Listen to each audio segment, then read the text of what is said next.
Good afternoon, everybody. Mirë të gjithëve, mirë se vini në raportet dhe të specializuara të Kosovës, ku synojmë të ofrojmë gazetarëve informacion të përditësuar për zhvillimin e fundit në gjykatë dhe mundësinë për të bërë pyetje. Në gjykimin e Hashim Thaçit, Kadri Veselit, Recep Selimit dhe Jakub Krasniqit, trupi gjykues më 23 prill pranoi tërheqjen e një prej viktimave nga pjesëmarrja në proces.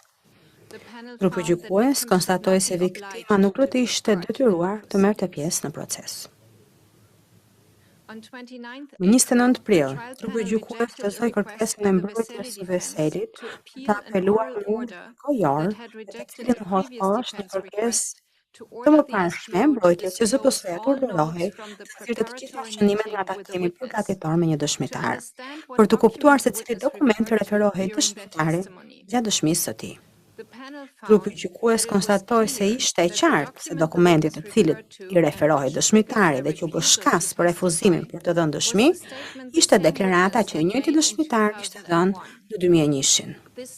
Këtë deklaratë mbrojtja tashmë e kishte marrë.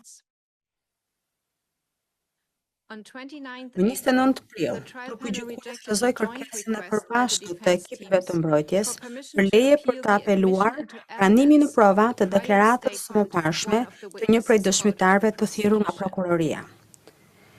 Duke mbajtur parasysh refuzimin e dëshmitarit për të përgjigjur pyetjeve të prokurorisë, pavarësisht lajmërimeve dhe udhëzimeve nga trupi gjykues, ky i fundit u bind se prokuroria nuk mund t'i bënte pyetje dëshmitarit lidhur me deklaratën e mëparshme dhe përrjedhoi e pranoi deklaratën në fjalë si provë. Trupi gjykues vuri në dukje se mbrojtja pati mundësi t'i bënte pyetje dëshmitarit lidhur me deklaratën përkatëse. Trupi gjykues theksoi se në një fazë të mëvonshme do të vlerësoj besueshmërinë e dëshmitarit dhe mbështetshmërinë në deklaratat e tij, duke marrë parasysh tërësinë e provave të administruara në gjykim.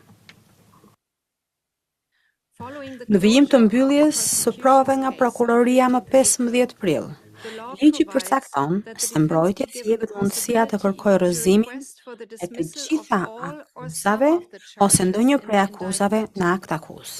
Në konferencën mbeturin e çështjes të mbajtur shtazë, ekipet e mbrojtjes deklaruan se synojnë të bëjnë kërkesë të përbashkët për rrëzimin e akuzave. Trupi gjykues caktoi si afat 2 qershorin ose 14 ditë pas vendimit të fundit të trupit gjykues për pranimin e provave në këtë çështje gjyqësore. Prokurorisë do të jepen 30 ditë për të përgjigjur kërkesës së tyre. Pasi trupi gjykues të vendos lidhur me kërkesën, do të paraqesë provat e veta mbrojtësi i viktimave. Në çështjen e Hashim Thaçit, Bashkim Smakajt, Fadil Fazliut, Sikilajt dhe Hayreddin Kuçit, lidhur me ndikimin e pretenduar ndaj dëshmitarëve, në 15 prill Hashim Thaçi u vetdeklarua i pafajshëm me shkrim lidhur me të gjitha akuzat e paraqitura në akt akuzën e konfirmuar të ndryshuar, përfshirë edhe lidhur me formën shtesë të nxitjes të konfirmuar nga gjykatësia e procedurës paraprake më 14 prill. Më 24 prill, kryetare Ekaterina Trëndafilova caktoi panelin e apelit të vendosur mbi kërkesën e Fadil Fazliut për zgjatje të afatit me 14 ditë për dorëzimin e apelit kundër vendimit mbi vazhdimin e paraburgimit të tij nga gjykatësia e procedurës paraprake. Paneli i apelit përbëhet nga gjykatësit Michel Pikar, Emil Gati dhe Nina Jorgensen.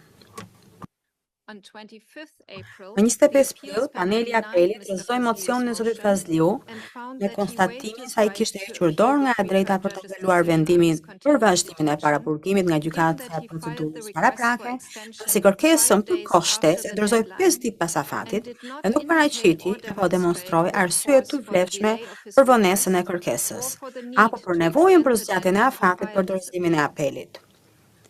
Duke mbajtur parasysh se arsyet për vazhdimin e paraburgimit të zotit Fazliu shikon çdo 2 muaj, dhe me që afati i mbrojtjes për dorëzimin e parashtrimeve për rishikimin e ardhshëm është 5 maj, paneli i apelit ishte i mendimit se mos shqyrtimi i apelit nuk shkakton gabim gjyqësor.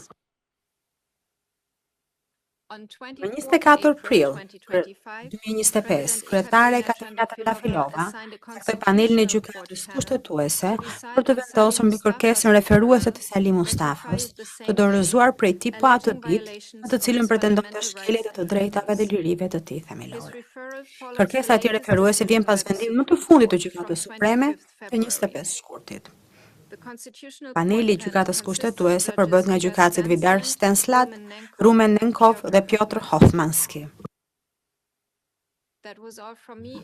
Kaq kishte nga ana jonë, nëse keni pyetje do t'ju përgjigjem me kënaqësi.